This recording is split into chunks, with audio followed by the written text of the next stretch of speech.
저 일본에 비행기 타고 왔는데요? 라고 말하니까 그 할아버지가 한국에 비행기가 있어? 말을 하는 순간부터 갑자기 반존대가 시작되는 거예요. 정말 기분이 진짜 쉐신 거예요. 안녕하세요. This is 수스길입니다. 오늘은 제가 일본에 살면서 받았던 차별에 대해서 이야기해보려고 합니다. 저는 일본에서 워킹홀리데이로 1년 동안 산 적도 있고요. 그리고 일본에 회사 생활을 한 적도 있어요. 그래서 제가 직접 경험했던 그 경험들을 총망라해서 오늘 여러분들과 이야기해보려고 합니다. 그러면 바로 시작해보도록 하겠습니다. 제가 2008년에 1년 동안 일본으로 워킹 홀리데이를 다녀온 적이 있어요. 지금은 정말 일본이 구인난이고 외국인들이 정말 많은 그런 나라인데, 제가 일본에 방문했을 때만 해도 도쿄는 외국인들이 되게 많았는데 저는 도쿄가 아니라 후지산이 있는 시즈오카라는 시골로 워킹 홀리데이를 갔어요. 그때 그 당시만 하더라도 시즈오카에는 외국인도 정말 없었고 한국인도 진짜 없던 그런 시절이어서 외국인이 아르바이트를 구하는 게 지금처럼 쉬운 일이 아니었어요. 제가 알바를 구하려고 전화를 할 때마다 제 이름을 들으면 다 알바를 안 구한다고 말을 하는 거예요. 그래서 진짜 이상하다. 분명히 저기에서는 알바를 구하고 있을 텐데 왜 내가 전화를 할 때마다 알바를 안 구한다고 말을 하는 거지? 라고 진짜 이상한 거예요. 그래서 친구한테 부탁을 해서 내가 전화를 끊고 그 다음에 너가 다시 똑같은 곳에서 전화를 해줘. 알바를 구하는지 안 구하는지. 그래서 그날도 어김없이 알바를 구하려고 제가 전화를 했는데 그쪽에서 이름이 어떻게 되세요? 라고 물어보니까 제가 김난뚜까 난뚜까 됐어요? 이렇게 말하니까 김상 이러면서 외국인이냐고 물어보는 거예요. 그래서 저 한국인이에요. 외국인 맞아요? 그러니까 갑자기 저희 알바 안 구해요. 이렇게 말을 하는 거예요. 그래서 뭐 언제나 역시나 그렇구나 그러면서 네 알겠습니다 하고 전화를 끊고 바로 똑같은 곳에 제 일본인 친구가 전화를 했어요. 그런데 그쪽에서 하는 말이 지금 알바 구하고 있고 원하는 시간이 언제예요? 이렇게 얘기를 하는 거예요, 제 친구한테. 그때 진짜 그 전화를 옆에서 들으면서 진짜 엄청 울었어요.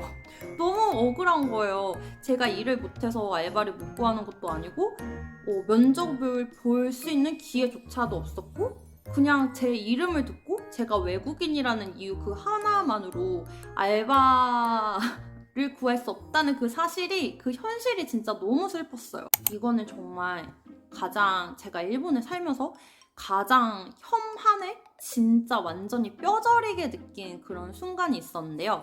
제가 그 당시 일본인 친구 할아버지를 만나러 이렇게 놀러를 간 적이 있었어요. 그런데 그 친구가 하는 말이 우리 할아버지가 되게 우익이고 그리고 세계 제2차 대전 때 카미카제를 꿈꿨던 사람이라고 하더라고요. 여러분 카미카제가 뭔지 알죠? 비행기에 타서 이렇게 자살 테러하는 사람들 있잖아요. 그거를 카미카제라고 부르는데 그거를 꿈꿨던 사람이라고 하는 거예요. 그러면 정말 얼마나 한국을 싫어하겠어요. 저한테 일본에 어떻게 왔어? 라고 물어보는 거예요. 그래서 저는 일본에 워킹 홀리데이로 왔어요 라고 물어보니까 아니 그거 말고 일본에 어떻게 왔냐고, 일본에 뭐 타고 왔어? 이렇게 물어보는 거예요. 그래서 너무 당황해서 저 일본에 비행기 타고 왔는데요? 라고 말하니까 그 할아버지가 한국에 비행기가 있어? 이렇게 물어보는 거예요. 진짜 열받아. 지금 생각해도 열받아. 저한테 그렇게 말을 하는 거예요. 한국에 비행기가 있어? 이렇게 물어보는 거예요. 진짜 저 깜짝 놀라서 네, 한국에 비행기 정말 많아요. 인천공항 안 가보셨어요? 라고 물어보니까 내가 한국에 갔었을 때는 한국에 비행기도 없었고 공항도 없었고 정말 가난한 나라였어 라고 말을 하는 거예요.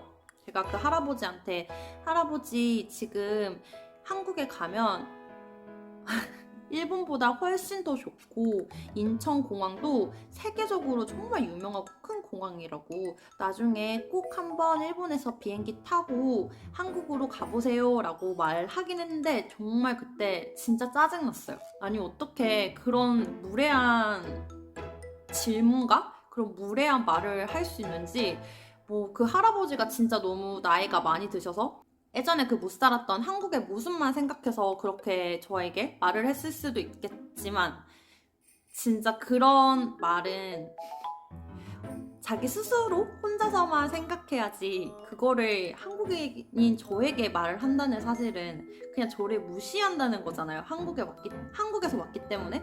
그래서 그때 진짜 너무 짜증났고, 진짜 이게 고집불통인 일본 늙은이들이 정말 많겠구나라는 생각을 진짜 했고, 일본에 살면서 이게 쉽지가 않겠다라는 생각을 많이 했어요. 제가 일본 회사 생활을 했을 때 회사 기숙사가 신주쿠에 있어서 거기에서 살았어요. 되게 웃기기도 하고, 일본 남자애들이 조금 나를 무시한다고 생각했을 때가 언제였냐면, 신주쿠에 항상 술을 마시러 가면 너 일본에 돈 벌러 왔어?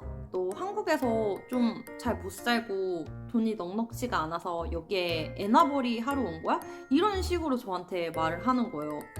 너가 한국에서 잘 못 사니까 여기서 애나버리를 하러 왔구나, 이런 베이스가 깔린 채로 저한테 말을 하는 게 진짜 너무 짜증나서, 또 되게 짜증나는 거는 너 어디 술집에서 일해? 너 어디 클럽에서 일해? 이런 말을 진짜 많이 하는 거예요, 저한테.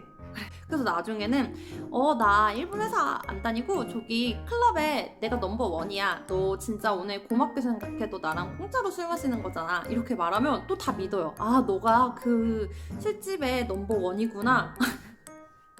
아, 진짜 웃겨. 이거는 되게 자주 겪는 일인데, 공공기관이나 아니면 은행 이런 곳을 가면 은근히 차별하는 그런 게 있어요. 제 이름을 보기 전까지는 제가 외국인인지 몰라요. 그래서 그 전까지는 진짜 상냥하고 친절한 그런 사무적인 일본어를 쓰면서 저한테 대해주는데, 갑자기 제 이름을 확인하는 순간 한국 사람이세요? 이렇게 말을 하는 거예요. 그러면 네, 한국 사람 맞아요 라고 말을 하는 순간부터 갑자기 반존대가 시작되는 거예요. 존대도 아니고 반말도 아닌 반존대가 그때부터 시작되는 거예요. 그거 진짜 짜증나는 일이거든요. 그런 일이 정말 많아요, 일본에서. 기분이 약간 나쁜 그런 이중적인 잣대로 일을 하는 일본인들이 되게 많아요. 저는 그때마다 말 똑바로 하라고. 제가 그 차별을 당해보니까 정말 기분이 진짜 쉐신 거예요. 나는 아닐 거야 라고 생각하지만, 여러분들도 외국에 가신다면 분명히 어떤 차별이든지 받게 돼 있어요. 왜냐하면 외국인이니까. 저와 같이 이런 차별을 경험해 본 분들이 많이 있을 거라고 생각합니다. 특히나 일본 회사를 다녀보신 분들은 아실 거예요. 그 회사 분위기, 그리고 비자로 나를 압박하는 그런 것들, 그리고 내가 조금이라도 일본어가 틀리게 말을 하면 진짜 그 꼬투리를 잡아서 나의 그 자존심을 건드리는 그런 일들이 있을 거라고 생각을 하거든요. 진짜 일본에서 사시고 계시는 모든 한국인 분들 정말 존경하고, 힘든 일들을 저도 다 똑같이 겪어서 그 마음 정말 다 이해하고요. 외국에 산다는 것 자체가 정말 용기 있고 저는 대단한 일이라고 생각합니다. 오늘도 제 영상 봐주셔서 너무너무 감사합니다. 그러면 다음 영상에서 또 만나요. 안녕.